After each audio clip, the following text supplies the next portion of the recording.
Hello, my friends. This article has been available for early access on Substack to my paid subscribers for a little while now. To those of you who are paid subscribers over there, thank you so much for the support. I really appreciate it. But this is the full reading of the article for my YouTube audience. Before Bolshevism, the proto-communist sects and cults that laid the groundwork for later secular communism in Russia.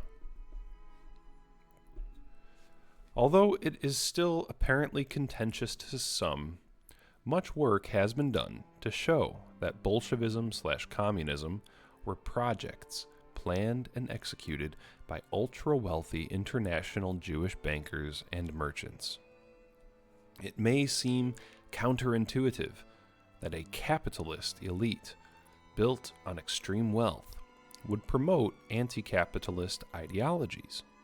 But once one also understands their main tool of power is actually their command of propaganda and social engineering, it becomes clear that their radical ideologies of anti-authoritarianism or anti-government are like solvents used to break down the traditional, pre-existing authorities of Europe and America, which can afterwards be neutralized so that they can establish themselves as the preeminent authorities and governments.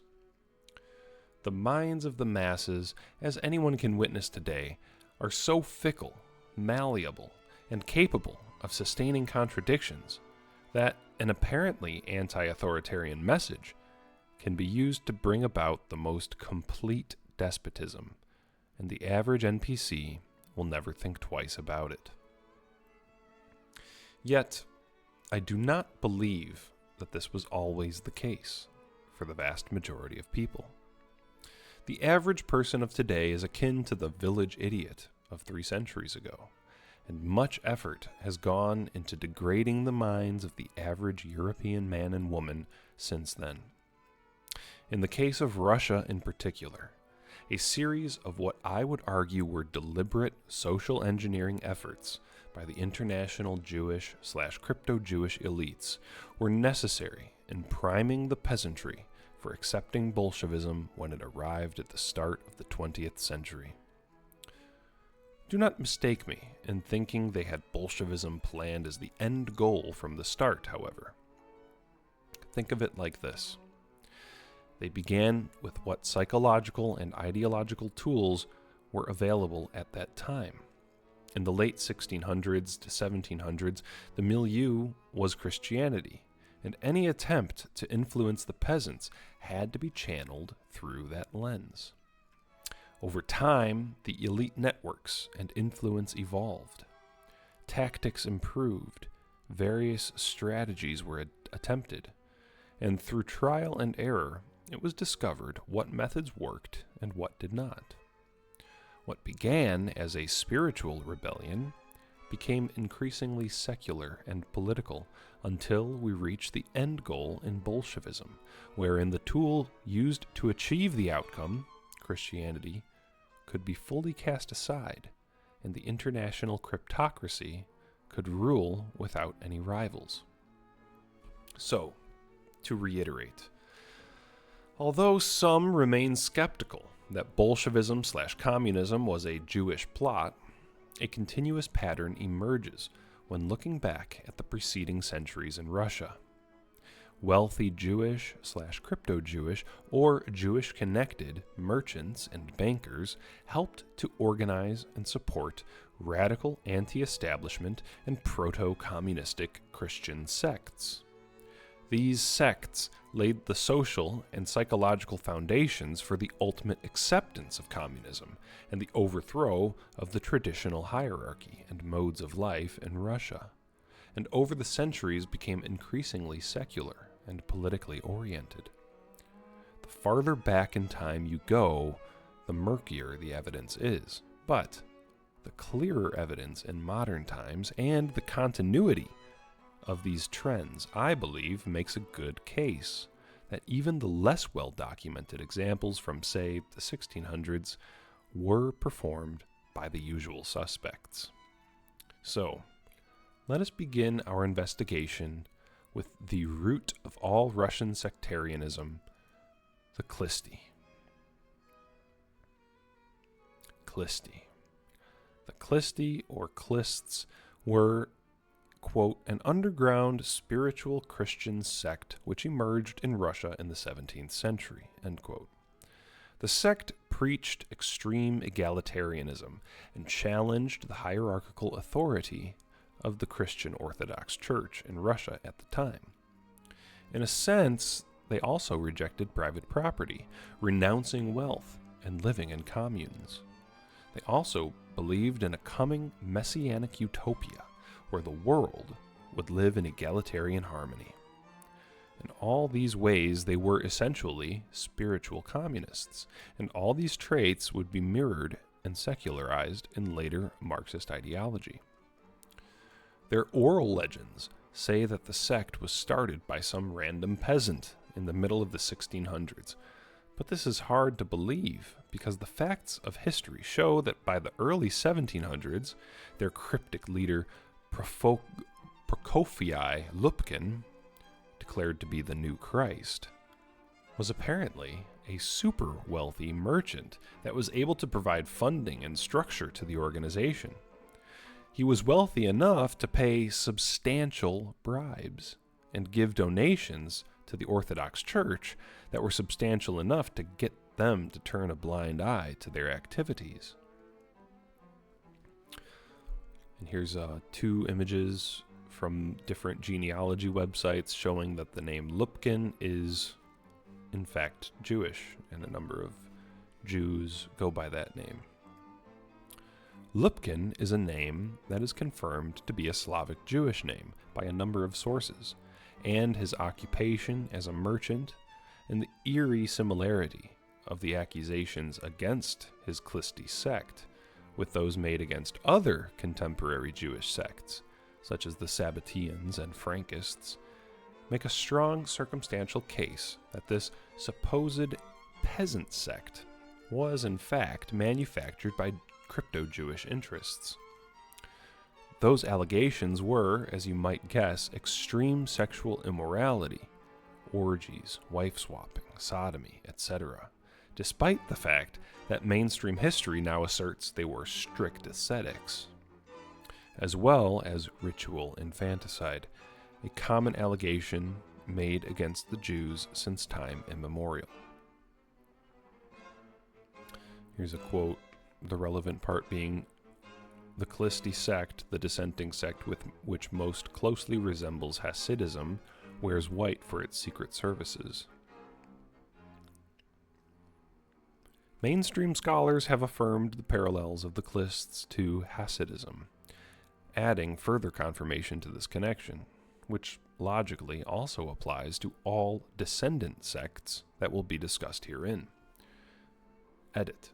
I meant to also note here that it is actually amusing that the Jewish scholars mentioned in the above quote argued that the Klisti, despite resembling Hasidism, could not have been Jewish because they wore white on the Sabbath instead of black, like the Hasidim. This pilpul legalism, rather than making their point, indicates to me that it was a kind of inverted Judaism for the Goyim, when combined with the historic facts that I have laid out in this article. The Klists soon branched into other sects, one of which, the Skoptsi, achieved notable popularity and was sustained into the 20th century and carried the same red flags of crypto-Jewish involvement. Skoptsi. Similar to today, where the modern communist left has nurtured a sect within themselves of castrati and transgenderism, the Skoptsi were apparently the 18th and 19th century Russian equivalent. Like the Klists, they were radically egalitarian, and also applied this concept to gender, promoting castration among the males, who would then dress in female clothing and speak in falsetto voices, and genital mutilation / mastectomies among their female followers. Also like the Klisti, they operated as a secret society with a classless, propertyless, and egalitarian utopia as their ultimate mission. And most importantly, like the Clists, they had hidden wealthy patrons that apparently organized and funded the entire movement. This wealthy patronage was sensed at the time and led to rumors that the organization was founded by the allegedly executed Tsar Peter III, who, they contend, secretly survived his assassination and went into hiding and created the sect himself.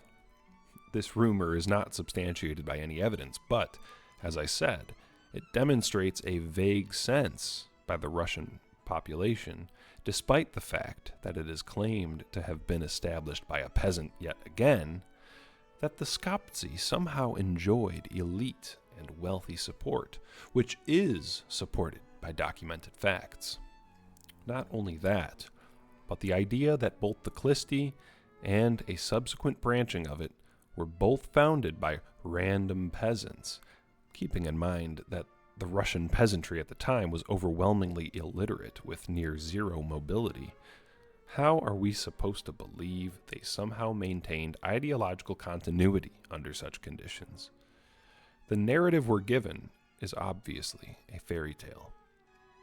In support of the notion of elite merchant backing of the Skoptsi, in a book by Idris Shah, aka Arkan da Raoul, a half-Afghan, half-Scottish writer from an elite family with intelligence ties, writing in the early 1960s, provided us with a very revealing anecdote about the sect.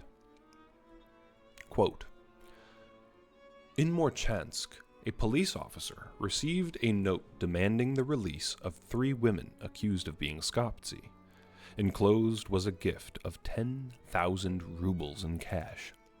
The merchant, Plotison, whose home was searched after this incident, was found to be in correspondence with numerous wealthy merchants of the sect, including a well-known St. Petersburg millionaire. The resulting trials threatened to expose such influential figures that the authorities forbade the publication of further details." End quote. According to the best estimates I could find, 10,000 rubles in the mid-1800s, when the story took place, would have been the equivalent of hundreds of thousands of current-day US dollars, an incredible sum. This, along with the subsequent cover-up of the ultra-wealthy and influential figures in high Russian society that were connected with the sect, proves beyond doubt, in my opinion, that the sect was an elite project from the start. But the Skoptsi were not the only Klisti-derived proto-communist sect with elite connections that persisted into modern times. The next sect, the Doukhobors, also have documented connections to the highest level of the usual suspects, the Rothschilds. Surprising for a Christian movement, but unsurprising in the context with which you are now acquainted. Doukhobors. The Doukhobors, although also descended spiritually from the Klisti, began approaching a secular and political movement far more explicitly than previous iterations of Christian radicalism in Russia. It is the sect that provides the clearest example of proto-communism that we will discuss here. Unlike the more ecstatic Klisti or the mutilation-obsessed Skoptsi, the Doukhobors built their faith into the very fabric of daily life through a communal economy that dissolved private property, merged labor into a spiritual duty, and leveled all hierarchy under the conviction that Jesus Christ spoke equally in every soul. They rejected the Tsar, the church, and the military, refused oaths, taxes, and conscription, and organized themselves into village councils that were miniature Christian proto-Soviets. For the Doukhobors, their lifestyles were attempts to manifest the kingdom of God as a political reality on earth, just as Marxists would see collective labor as the foundation of a classless utopia. Before proceeding, I'd like to make an important note. Although these religious groups did have widespread support and conversions, the majority of Russian peasants did not even need to convert to be influenced by them. The primary social engineering effect made by these groups was to create narratives and myths that would influence the common proles and peasants of Russian society. Just as in the United States of America during the time of the Civil Rights Movement, the vast majority of U.S. citizens were not protesting or actively involved in radical politics, yet their existence and the broadcasting of their legends helped to shift mass consciousness enough to accept the changes that would be brought about by the establishment in their wake. The Doukhobors, similar to their religious predecessors and the aforementioned radical civil rights groups of the 1960s, also enjoyed international elite patronage. Firstly, the Doukhobors were financially and logistically supported in large part by quote-unquote Quaker bankers from the United States of America and Great Britain, the Gurneys, Baring Brothers, Glynns, etc., through foreign Bible societies and philanthropic organizations, provided immense support for their settlements both in and out of Russia. These ultra-wealthy banking families, although not acknowledged to be Jewish in mainstream history, were basically lesser partners in the grand international banking empire of the Rothschilds. Each of them had close ties with Rothschild banks, partnering with them in foreign loans, bond syndicates, and bullion markets that were totally dominated by the Jewish house of the Red Shield. However, even without the indirect connection to the Rothschilds, one must find it curious that international bankers would take so much interest in supporting a supposedly anti-capitalist and anti-establishment religious movement, unless, of course, it was in their interest and part of a larger scheme.